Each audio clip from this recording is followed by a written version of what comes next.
నీ వెనక ఆఫీస్కి వస్తే నేను కోరుకున్న గుర్తింపు నాకు రాదు.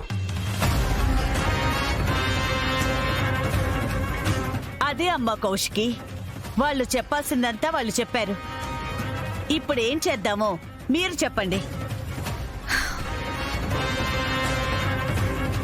యువరాజ్, నీకిప్పుడు ఏం కావాలి?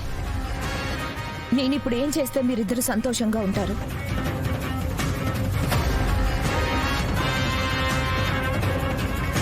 ఆస్తి పంపకాలు చేసి మా వాటా మాకి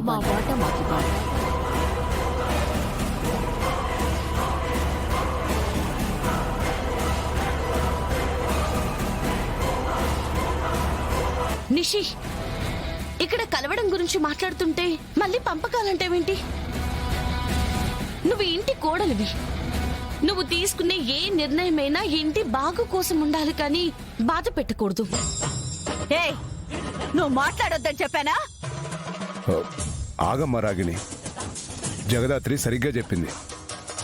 నువ్వు మాట్లాడింది తప్పు నిషి. తప్పు మీరు చేసిన కౌశికి పెద్ద మనసుతో ఒక మెట్టు దిగొచ్చి మాట్లాడింది.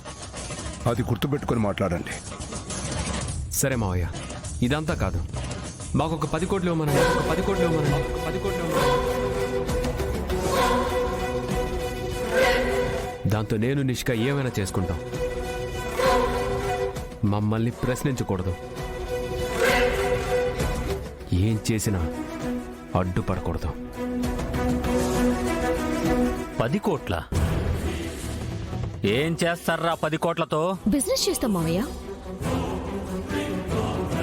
వజ్రపాటి యువరాజ్ కంటూ ఒక గుర్తింపుని సంపాదించుకుంటాం. నిషి, బిజినెస్ అంటే ఇంట్లో కూర్చొని 4 మాటలు చెప్పడం లాంటిది కాదు. నలుగురితో పనిచేయాలి. రాత్రి పగలు తేడా లేకుండా కష్టపడాలి.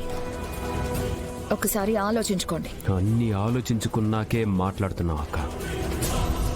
అయినా ఏంటదినా, మీరు తప్ప ఇంకెవ్వరు బిజినెస్ చేయలేరు అన్నట్టు మాట్లాడుతున్నారు? వదినెవరూ చెయ్యలేరు అనడం లేదు. ఎవరు పడితే వాళ్ళు చెయ్యలేరు అన్నారు. యువరాజ్, నీకు నిషికాకి బిజినెస్ లో ఎక్స్పీరియన్స్ లేదు. ఇలా ఆవేశంలో నిర్ణయాలు తీసుకోవడం కరెక్ట్ కాదు. నేనేం చెయ్యాలో ఏం చేయకూడదో నాకు బాగా తెలుసు. నీతో చెప్పించుకునే స్టేజ్లో నేను లేను. ఇది నాకు నా కుటుంబానికి సంబంధించిన విషయం. మీరిద్దరూ ఇన్వాల్వ్ అవ్వకండి.